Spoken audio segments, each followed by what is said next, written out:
Olá pessoal, sejam bem-vindos e bem-vindas a mais um encontro aqui na Roda do Dharma. Eu espero que vocês estejam me ouvindo bem daí. Eu espero também que a imagem esteja bem aí para vocês e basta vocês me dar um ok quanto a isso no comentário, tá?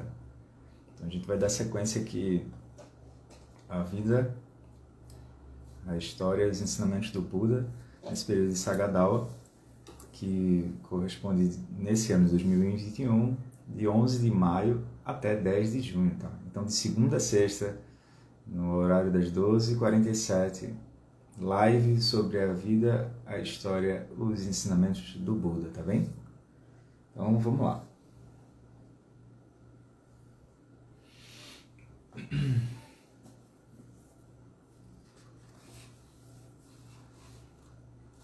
Então, a parte onde a gente está é a parte que o Buda se dá conta que as práticas ascéticas não estavam trazendo resultado. Tá? Então, nos episódios anteriores, digamos assim, a gente viu o Buda avançando nas reflexões dele, avançando na busca espiritual dele e ele não conseguia um resultado satisfatório. O Buda também aprendeu a meditar com outros professores que se diziam professores de meditação na época. Ele alcança aquela realização e ele critica aquela realização dizendo, não é isso que eu estou buscando, né? Então a gente vai entrar no capítulo 2, segunda temporada, digamos assim, que é a própria iluminação do Buda, tá? Então vamos lá. As práticas ascéticas do príncipe Siddhartha não trouxeram resultado algum.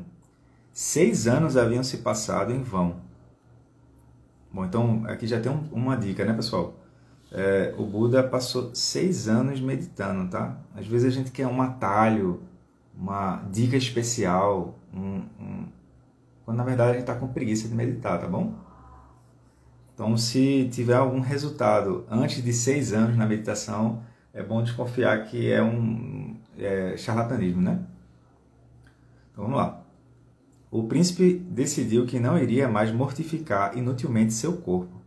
Ele decidiu voltar a comer, nutrir seu corpo e alcançar a liberação da mente. Nos episódios anteriores a gente viu que o Buda achava que a prática espiritual, a prática de descoberta da natureza da mente era se isolar do mundo. Então ele adotou uma postura extremista, né? No sentido assim, de que ele abandonou tudo e foi ficar isolado. Aí ele se deu conta de que não é por aí. Então, após banhar-se no rio Nairajana, ele agarrou-se a 3 raízes de uma árvore e subiu até a margem do rio. Então, com grande dificuldade, caminhou até uma próxima vila. Naquele momento, Sujata, a filha de Senanipati, um proprietário de terras em Uruviva, tinha se preparado para fazer oferendas às divindades. Ela tinha ordenado o leite de vacas saudáveis e havia cozido um migal de leite e foi até a floresta para fazer a oferenda às divindades do dia da lua cheia do 4º mês. Na floresta, ela avistou uma seta que estava muito fraco e macilento. Movida por um sentimento de reverência, ela ofereceu um mingau de leite ao asceta e disse: Venerável asceta, por favor, tenha compaixão por mim e aceite essa oferenda. O príncipe Siddhartha aceitou e recuperou suas forças, pensando que através desse ato ele poderia alcançar a iluminação. Então ele concluiu que ainda havia esperança. Kaundinya, eu acho que é assim que se pronuncia, e os outros 4 ascetas ficaram surpresos e desconfiados. Eles acharam que o príncipe Siddhartha havia abandonado a sua prática. Então, o que acontece? Nesse momento, o Buda estava acompanhado por pessoas ao redor, por companheiros, né, ascetas, e aí eles ficaram desconfiados, porque naquela época, até o momento do príncipe Siddhartha, as pessoas achavam que a prática espiritual era o quê? Era você se isolar do mundo e manter uma postura muito elevada de mente e assim por diante. Então, quando o Buda recebeu esse prato, né, da jovem, um mingau de leite, o pessoal disse, eu acho que o Buda está aqui fazendo pose, ele não sabe o que é prática espiritual. porque o Buda passou muito tempo nesses 6 anos fazendo prática ascética, né? Isolado de tudo. Então, portanto, mostrando seu desprezo, abandonaram e partiram para o Parque dos Servos em Varanasi. O príncipe, tendo reconquistado suas forças através do mingau de leite, caminhou para a floresta de folhagem, exuberante. O terreno era plano e a visão das 4 direções era clara. Um capim flexível crescia com vigor, no meio da floresta, em uma enorme fogueira sagrada, de folhagem espessa. Entendia seus galhos como um dócil celestial. Belas flores desabrochavam, emitindo uma fragrância agradável. O príncipe recebeu uma oferenda de grama culsa do filho de um cortador de grama, que por acaso estava ali, e assim montou o seu assento. Ele fez o voto: se eu não puder alcançar a iluminação aqui, eu não levantarei mais vivo desse assento. O Buda era determinado, né? Então o príncipe acreditava que era hora de subjugar Mara. Ele emitiu um raio de luz de sabedoria pelo pelo branco em sua testa. O palácio de Mara gemeu e tremeu, provocando grande medo. Mara se contorceu em agonia como se tivesse bebido veneno. Então ele elaborou uma estratégia para levar a mente do príncipe à confusão. Ele enviou 3 espíritos malignos para abordarem o príncipe Siddhartha. Seus mantos de fina seda eram leves como penas. Flores embelezavam seus cabelos e elas eram fascinantes. As 3 dançaram e cantaram graciosamente com beleza. Elas tentaram seduzir o príncipe Siddhartha de todas as formas. Então, elas cantaram: a primavera chegou, os raios do sol trazem o calor, e os novos botões desabrocharam. Ó belo Senhor, por que você abandona os prazeres da juventude e a busca da iluminação, que está tão distante? Você não olha para nós com toda a nossa beleza, nós que até mesmo encantamos os ascetas que se retiraram desse mundo impermanente. O príncipe se dirigiu às 3 jovens e disse: como recompensa por seu karma passado, vocês possuem agora corpos de seres celestiais, mas em pouco tempo serão assoladas pela impermanência da velhice e da morte. Sua aparência é cativante, mas suas mentes não são sinceras. É como se um belo vaso colorido estivesse cheio de veneno mal cheiroso. A cobiça é a fonte da autodestruição. É a causa da queda nos reinos do mal. Com essas palavras, as 3 jovens perderam imediatamente sua beleza e se transformaram em mulheres velhas e acabadas. O rei Mara ficou possesso e imediatamente reuniu 100 milhões e 8 mil demônios, e eles se lançaram à base da figueira sagrada, atirando com seus arcos e brandindo suas espadas. O céu e a terra estavam envoltos em escuridão, e o som dos trovões era amedrontador. Demônios, espíritos malignos e legiões, todos com aparências grotescas, alguns com cabeças de leões de ursos, touros ou cavalos, alguns com cabeças de seres humanos e corpos de cobras. Esses monstros, com as presas a mostras e garras brilhantes, vomitavam chamas de veneno. Derramavam todos os tipos de armas e avançavam em direção ao príncipe Siddhartha. Assim, se iniciou uma grande batalha com o terrível rei Mara e o príncipe, o salvador desse mundo. Vale lembrar que essa batalha não é uma batalha do tipo Vikings ou Guerra dos Tronos, tá? É uma batalha mental, tá? O Buda está revirando pelo avesso os venenos da mente, e aí ele se defronta com Mara, que é a representação antropomórfica da nossa confusão, tá? Então, no céu, 1000 estrelas se moveram rapidamente. Nuvens negras se agitaram, a grande terra e o grande oceano, assolados por tufões, balançaram como as pétalas de uma flor. Maremotos se espalharam pelos oceanos, e os rios se levantaram, derrubando montanhas nas quais árvores de 1000 anos haviam crescido em abundância. As vibrações dos golpes e dos uivos eram realmente aterrorizantes. Era como se todo o mundo tivesse sido coberto por uma cortina negra. O sol perdeu sua luz e o céu estava tomado por hordas de monstros. O rei Mara, à sua frente de um grande exército de 100.000, mergulhou sobre o príncipe Siddhartha como uma águia por todos os lados. Os deuses, que até aquele momento haviam rodeado o príncipe e cantavam louvores, fugiram com medo. Agora não havia ninguém que pudesse salvá-lo, mas o príncipe pensou: os 10 preceitos que eu pratiquei por um longo tempo são meu poderoso exército. Elas são a espada cravejada por joias e o forte escudo que protegem meu ser. Carregando em minhas mãos a prática virtuosa desses 10 preceitos, irei aniquilar o exército de demônios. Ele permaneceu completamente imóvel, e Mara convenceu o deus do vento a criar ventanias.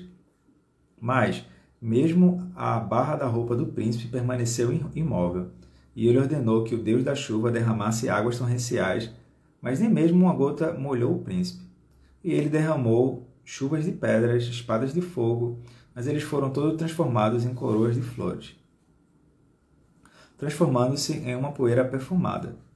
Eles se espalharam por todo o solo. Mesmo a escuridão lançada pelo rei Mara foi transformada em raios de sol quando se aproximou do príncipe. As armas que foram jogadas contra ele se transformaram em um dossel celestial. Não havia nada que pudesse atacar o príncipe. O rei Mara caminhou até a frente de seu exército e gritou: ó mendigo, o que procuras? Sentado sob essa árvore. Vai-te embora, e rápido. Tu não és digno do trono de diamante. O trono de diamante é a iluminação, tá? O príncipe, entretanto, solenemente apontou para a grande terra e disse: nesse mundo circundado pelo céu e pela terra, eu sou o único digno de sentar-se nesse trono. Apenas aquele adornado pelas raízes de mérito do passado distante é digno de ocupar esse trono. Divindade da terra, rapidamente faça-se aparecer e confirme o que eu disse. Aqui. E repentinamente a grande terra sob o trono se abriu, e a divindade da terra apareceu. A mente do rei Mara se despedaçou com um rugido tonitruante que acompanhou o surgimento da divindade. Tremendo de medo e sem nem mesmo olhar para trás para suas legiões, ele disparou nas 4 direções. Depois de algum tempo, Maharaja aparece novamente, mudando sua tática. Ele tentou seduzir o príncipe com as suas palavras melosas, né? Como é terrível a cor de tua face adoentada e escálida. Com certeza a tua morte está bem próxima. A morte é uma grande parte tua, a vida é apenas uma pequena parte. Vive, é bom viver.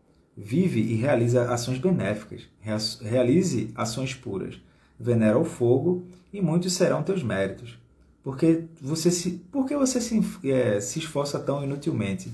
O caminho é duramente trilhado e difícil de alcançar. Sem titubear, o príncipe refutou Mara. Demônio, escravo da preguiça, por que você veio aqui? Eu não preciso de méritos. Por que me exortas a viver? Eu que diligentemente me dedico ao caminho com fé, esforço e sabedoria. Até mesmo o rio que flui é secado pelo vento. Como poderia meu sangue, que se dedica tão diligentemente, também não secar? O sangue seca, a gordura se desfaz, a carne se perde, mas a mente se torna ainda mais pacífica. A atenção mental correta e sabedoria se tornam claros. E meu estado meditativo se torna ainda mais estabilizado. Em anos passados, eu experimentei os limites extremos dos prazeres dos 5 desejos. Eu não mais busco por esses desejos. Observa esse ser puro. Quanto a ti, teu primeiro exército é a luxúria. Teu segundo exército é a aversão. Teu terceiro exército é a fome e a sede. Teu quarto exército é o desejo. Teu quinto exército é a preguiça. Teu sexto exército é o medo. Teu sétimo exército é a dúvida.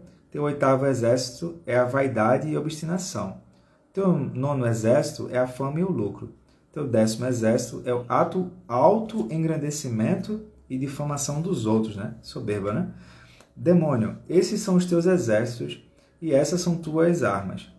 Mas o herói emerge vitorioso, subjugando esses exércitos e atinge a paz.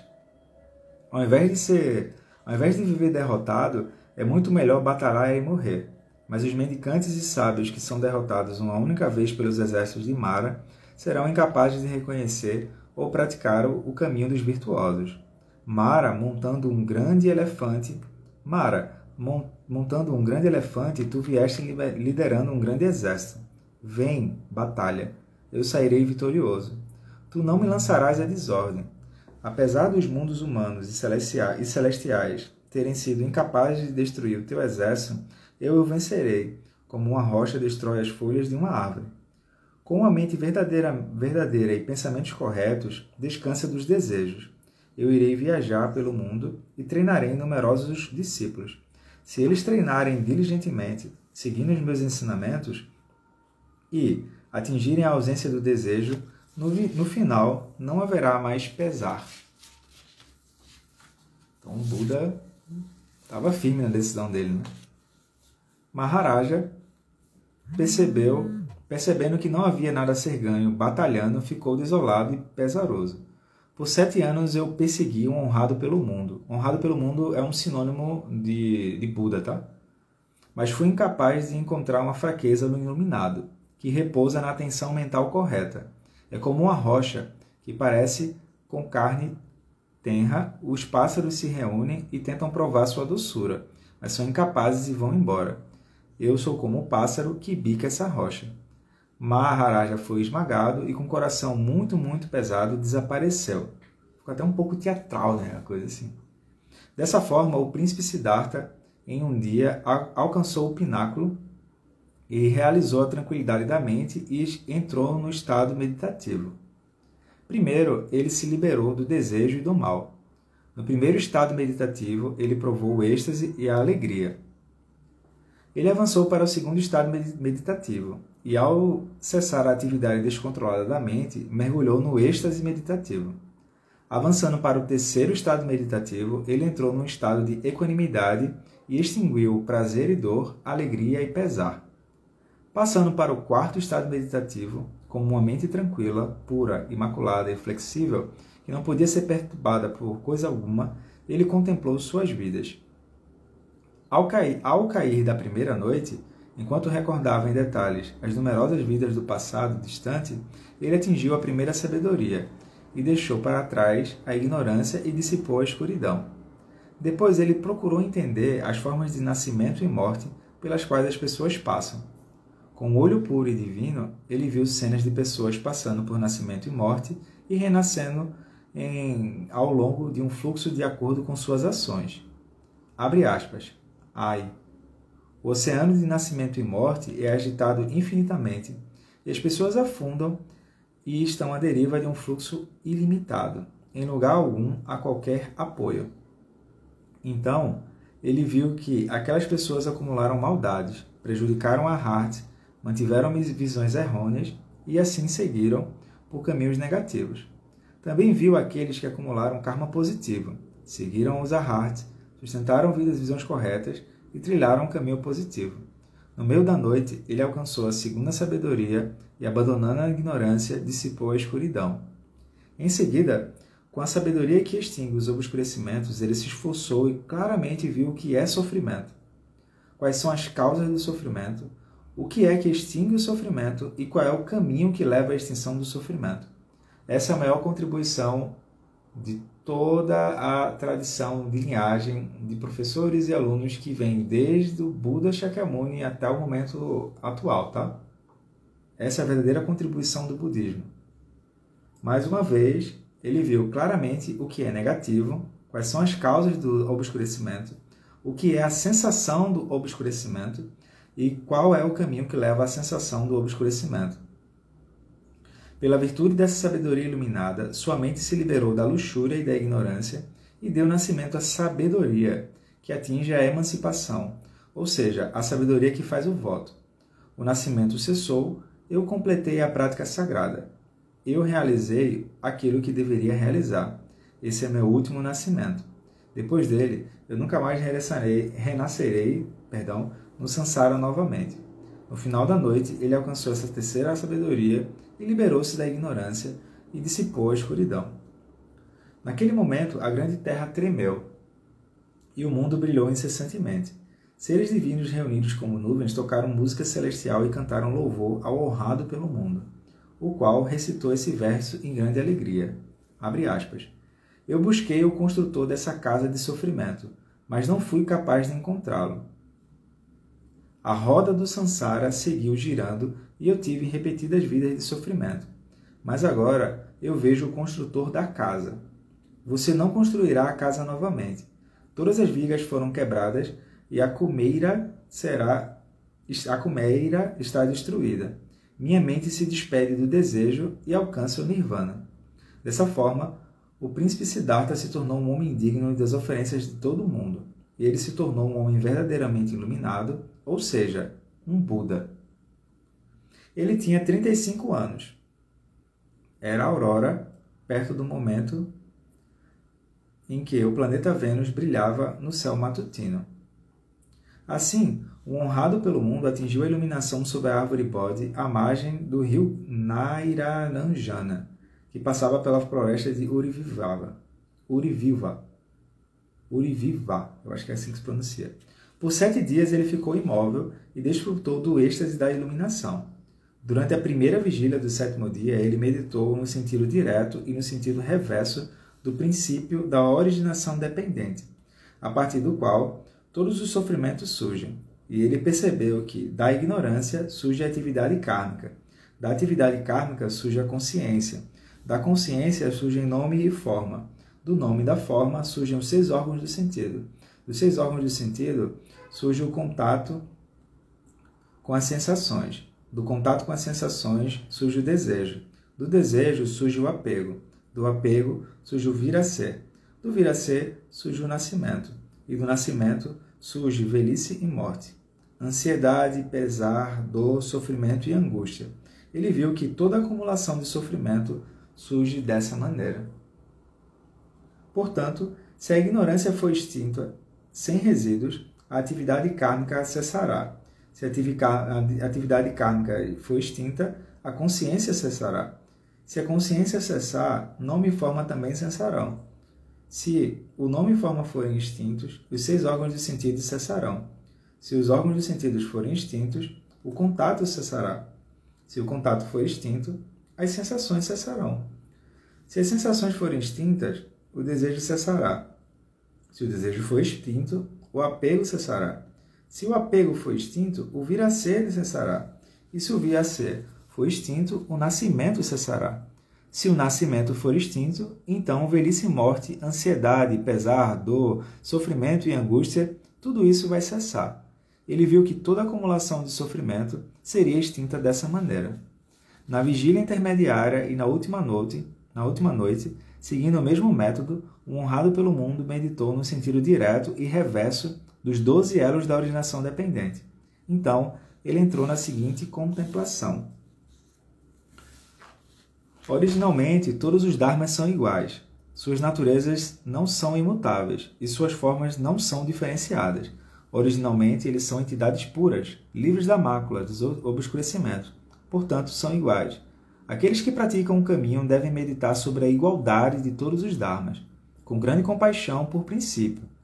Eles devem ampliar sua compaixão e contemplar os estados do nascimento e da extinção que regem esse mundo.